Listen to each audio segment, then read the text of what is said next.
Hello दोस्तों, नमस्कार। आप सभी दोस्तों का आपके अपने यूट्यूब चैनल में स्वागत है। जैसा कि आप लोगों को पता है कि मैं समय-समय पर आप लोगों को कुछ महत्वपूर्ण सूचनाएँ देता रहता हूँ। तो उसी क्रम में मैं आप लोगों के लिए आज कुछ योजनाएँ आप लोगों के साथ साझा करना चाहता हूँ, जो सरकार के द्वारा चलाई जाती हैं। किसके लिए? तो महिला एवं बाल विकास से संबंधित जो योजनाएँ सरकार चलाती है, उन कुछ योजनाओं को मैं आप लोगों के साथ साझा करना चाहता हूं। तो आइए देखते हैं वो कौन-कौन सी योजनाएं हैं जो सरकार चला रही है। पहली योजना हम लोग देखते हैं, जैसे ये है पीएम बालिका अनुदान योजना। ये कब चालू की गई थी? तो ये सन 2020 में चालू की गई थी। इस योजना का उद्देश्य क्या है? तो इस योजना के अंतर्गत या इसके द्वारा बीपीएल परिवार की अधिकतम 2 बेटियां, ठीक है, विवाह हेतु सरकार द्वारा 50-50 हज़ार रुपये की आर्थिक सहायता प्रदान की जाएगी। ठीक है, जो बीपीएल कार्ड धारक होंगे उनकी जो बेटियां होंगी, अधिकतम 2 बेटियों को सरकार क्या करेगी? तो उनके शादी के दौरान 50-50 हज़ार रुपये की आर्थिक सहायता करेगी। ठीक है, अगली योजना देखते हैं,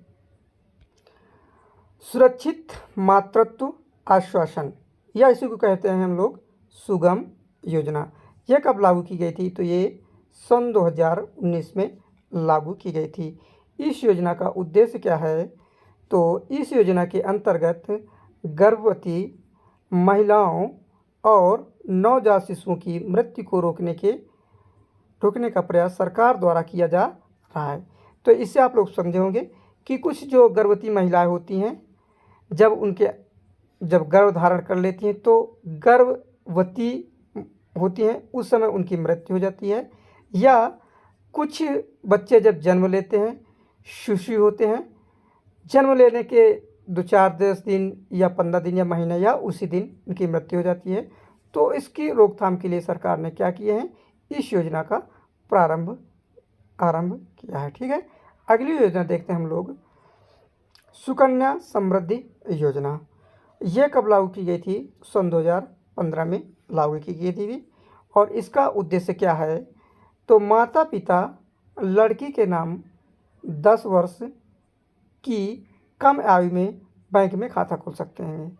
ठीक है, इसका मतलब ये हुआ कि जो माता पिता हैं या गार्जियन है, जो 10 वर्ष से कम लड़की होगी उसके नाम पर खाता बैंक में खोल सकते हैं। ठीक है, अगली योजना हम लोग देखेंगे, तो इस योजना का नाम है इंदिरा गांधी मातृत्व सहयोग योजना। ये कब लागू की गई थी?